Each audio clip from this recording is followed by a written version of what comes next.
Revelations, the Dark Mother. Coiled at the Roots by Dolium. Over and over I hear two sounds. Near whispers, silent and sibilant, like the crack of a serpent's tongue. Lilith, the screech owl voice shrieking in the twilight, crouched over the edge of sanity, stealing the breaths of babes and whisking away the dreamer's seed. The touch of every shame, the glinting teeth of a lover none will admit but all desire. The dark queen who will rise to usher in the end of the world. I've seen her. You've seen her. A cult of her devotees celebrates her example, and any number of books, pamphlets, songs, scriptures, and tracts have been created to damn, divinify, or define her. The mortals even enjoy a Lilith fair, in which women supposedly break the role of trophy and define their femininity in song. An amusing conceit. When you look at it, a playground of granola folkies singing songing homilies to Lilith's name. According to the rabbinical legend and the bygone statements of Ur and Babylon, Lilith was the first woman. The left to Adam's right. The equal grown from his back, flesh of his flesh. Beside her, Eve, the mother of all, is a pale specter. As part of the original two, Lilith inherited magical birthrights and learned great arts. Rightfully, she considered herself the equal of Adam. Like most men, he saw things differently. When he raped her, Lilith appealed to the Most High, who delivered her out of Eden and cast her into the unformed world. From that point on, it is said, she became a vengeful demon, killing children, stealing seed, and waylaying virtuous men. Hers is not, shall we say, an unfamiliar story. In the lore of Cain, our much-beloved sire, Lilith becomes the mother who taught him the arts of night. Out of pity, she took him in when God and man had cast him aside. Her recompense was to be demonized as a dark mother. For 13 generations, Cain's offspring have conspired against her, even as the mortals did. Charms have been fashioned, bloodhounds called, entire bloodlines obliterated in the name of this genocidal campaign. Some people, awed by the legendary prowess of this woman, feel compelled to know, is she real? As if the knowledge would grant them a sudden visitation. Others demand, what is she? A vampire? A magus? Some goddess or moon-blessed creature? I can only say with certainty that Lilith is Lilith, and she will not be constrained by an arbitrary set of classifications. Is Lilith real? One might ask the same of Jesus of Nazareth, or Moses, or Gautama Buddha, or any of 1,000 other quasi-historical figures whose images breed devotion and terror. If you're asking, can you prove that Lilith walked the earth? My answer is no. I cannot point to a skeleton or a set of footprints or a list of quotations and statistics and say, that is Lilith. I might note, however, that all things are possible in this strange world of ours, and that mythology has a nasty way of sneaking up on you when you least expect it and seeking its teeth into your neck. In the words of our elders, Lilith represents a great threat. Our cults, when they have been found among our kind, have been extinguished with the tenderness we have come to associate with our fratricidal breed. Our holy scriptures, so lovingly codified by the esteemed Aristotle de Laurent, cloak her in two vastly different robes, the compassionate mentor of our sire and the dark queen he will battle at the end of time. A fitting, a nurturing mother or a demonic whore. So much for the transformative powers of the embrace. The tale of Lilith is the tale of all of us. I speak not only of my sisters in darkness, but of all kindred. Like her, we grasp a forbidden inheritance, consume it, and become as gods, superior to all that we were once before. Like her, we suffer for that transformation, becoming outcasts even among our children. Like her, we establish dominions only to see them swept away by those we helped sire. And like her, we must retreat into the darkness, gather ourselves and scream defiance against the eyes in the night before we can truly taste the fruit of what we've eaten. Ironic then that she should be so hated. That has a lot to do, I suspect, with the legacy of Lilith's catspaw. Kine, the sire of all of our kind. He who embraced the night, yet passed down a litany of forbiddance that each of us defies each night we exist. A collection of antiquated laws based on the superiority of elders and the sanctity of their eternal wisdom. Those laws, we are told, are essential to our survival. Faced with an array of enemies, mortal and otherwise, we require a code of conduct to sustain us. Who better to dictate our immortal strictures than a great dark father? What better enemy than his counterpart, the seductive, incestuous mother that countless generations have learned to fear? What good are strictures without a threat? Better still, how could our kind continue to revere Kine's laws if that sire existed in the shadow of she who raised him from dust? What would happen, I wonder, if we were to toss Kine's laws into the sea and follow our instincts as our mother bids us? There'd be chaos, our elders say, and they'd be right. But there is wisdom in chaos. The Sabbat recognize that much, even if they fall prey to reveling in the disorder rather than learning from it. The Magi realize it too. From what I've seen over the years, their constant infighting stems from a disagreement over the level of chaos it takes to achieve enlightenment. We kindred are chaotic beings at heart. Yet from my admittedly short experience in our undead state, I have to confess that we seem static and dull, lusterless as tarnished silver unk. Pressed into service for a series of masters, all of who claim to know what is best for our kind. Weighed down by the mantles of clan and cane, we wander in the shadow of some mythical Gehenna. Some night soon, we are told, ancient ghosts will rise, kick ass, and settle down to a long breakfast of souls. This is our law, and we consider ourselves masters of the night. Better we should stick with that overused and absurd moniker, children of the night. God knows we certainly act that way sometimes. While we cringe at the throne of some vaunted ancestor, who may or may not be pure mythology, and his princely stand-ins, the Dark Mother beckons us to renounce the rules that our forefather made. Kine handed down laws that he himself could not abide. By his own admission, his elder Lilith told him to draw away from the tantalus fruit of ultimate power. He did not, and he accomplished great things. Might we all not do the same? Of course. Do I spew heresies? Good. The truth always sounds heretical, and the lie-keepers always seek to keep it buried. Lost, forbidden, punishable by death, but without the shining truth in heresy.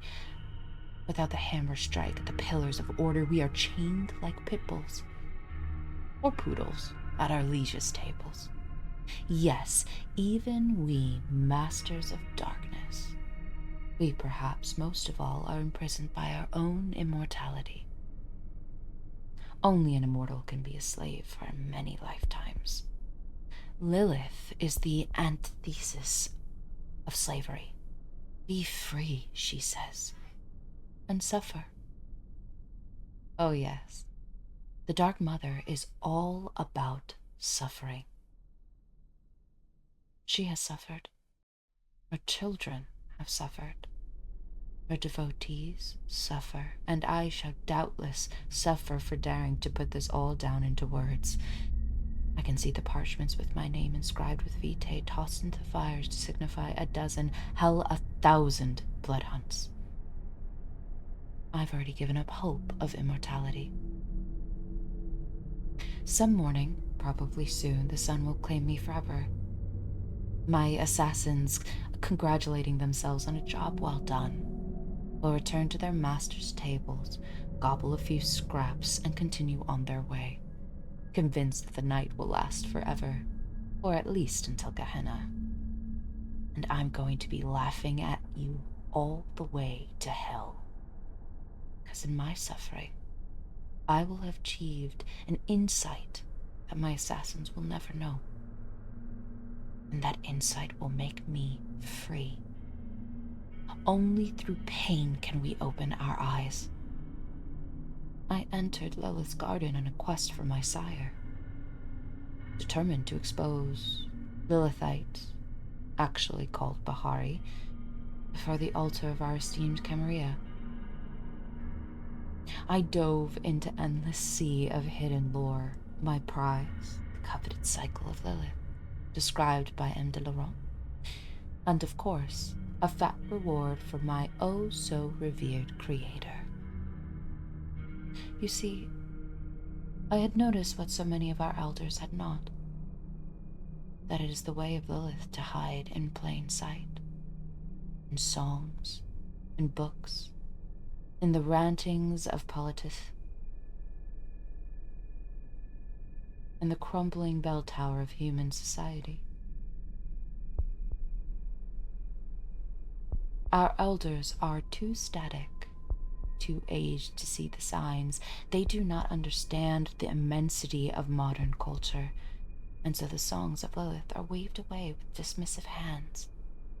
In that dismissal, the song grows louder still, until those swelling arias drown out the dusty chorus of tradition. An elder cannot hear the songs I hear, cannot see the visions I have seen. Lilith is among us now. Her devotees are legion. Most do not understand what they serve, and they worship at her altar of pain out of sheer abandon, which is the point.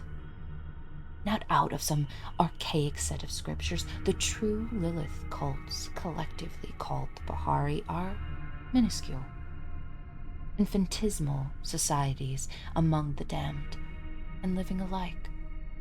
But the true followers of Lilith are everywhere. Whenever people cast off all fear and cross into the fields of the outlaws, Lilith smiles from the shadows.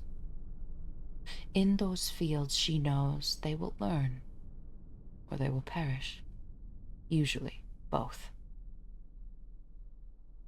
This realization of mine became as I watched the nightly parade of horrors on the TV screen. Seduced, I threw aside my civilized clothing and dove into the endless sea. In the sing-songs of secret Bahari muses, like the punk poetess Patricia de la Forge, whose work I reprint here with her blessing. I felt the flush of faith rising like a bruise on battered skin, in the fingernail furrows of adolescent crazies, in the bulimic puke of would-be doll children, in the heroin needles of those whose only prayer is oblivion. I began to hear her gentle refrain. Live, learn, suffer, and transcend. As I have, and so I did. I went to standing stones at the height of the full moon. I danced beside the witch folk and drank their bitter potions. I pissed at the roots of trees alongside our lupine foes, and I drank the blood of mortals. When possible, I sample the abscesses of human excess, torture in Bosnia, satanic rites in Berkeley, baby orgies in Thailand, and drugged frenzies in Berlin. All the while taking mental notes of the songs that rose in my head each time I tempted my admittedly inhuman limits. Each experience made the words a little clearer until I heard them everywhere. Ahi Hay Lilitu. All hail Lilith.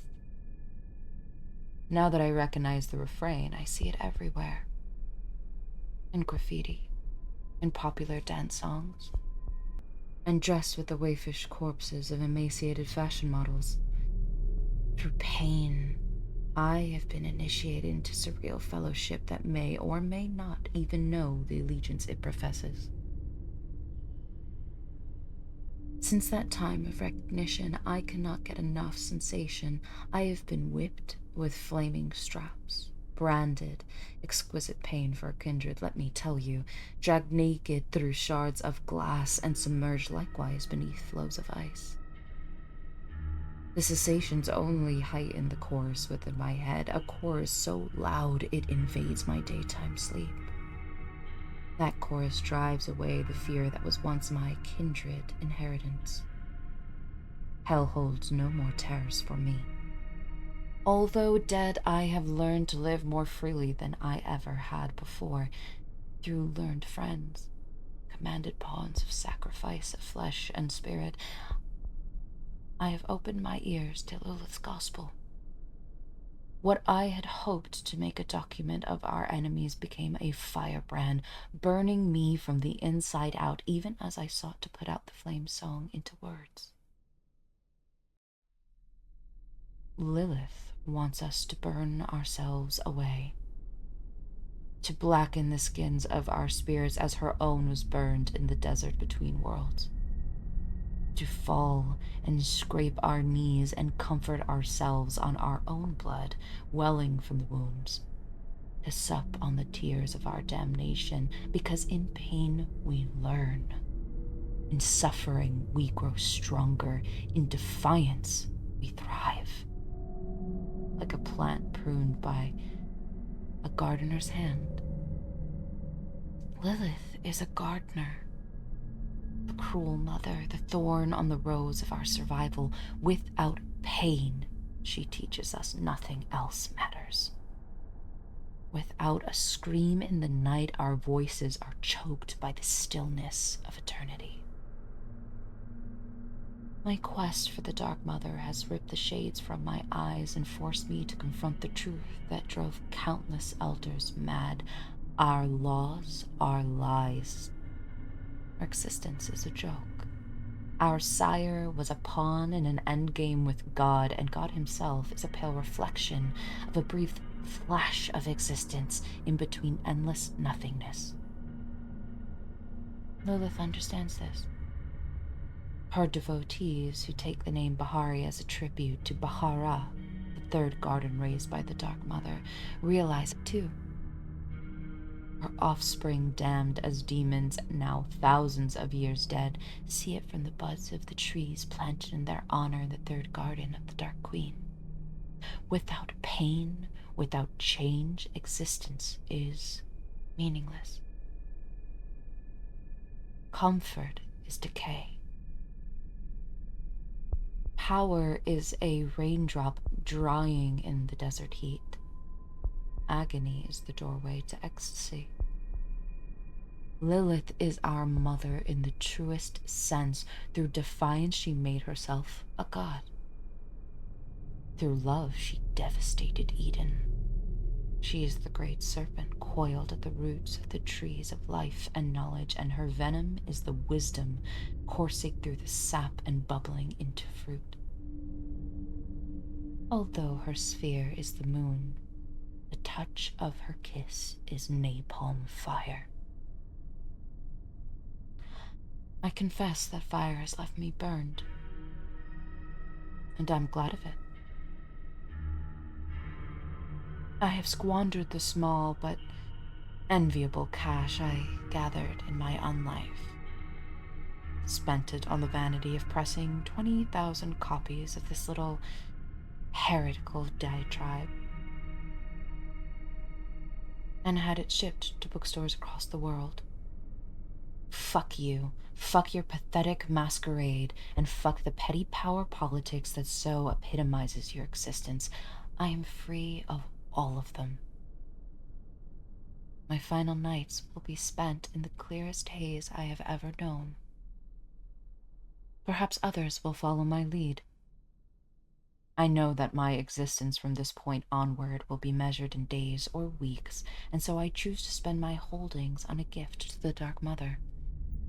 Call it a lesson from the twilight, a broadside fired from a sinking ship at the waterline of her would-be conquerors. It is the way of Lilith, I have learned, to teach with pain, to throw aside the decidedly deadly consequences of freedom in order to embrace the lessons you learn on the way to oblivion. Lilith herself has survived, assuming of course that she has survived, only by the grace of fortune, the immortality of her arts, and the blazing example she sets for those with courage to follow it. I cannot hope to do the same, so I welcome the sun with open arms, heart, and spirit. Write me into ashes if you will, I can take it. Ahi Hay Lilitu, Rachel Dolium.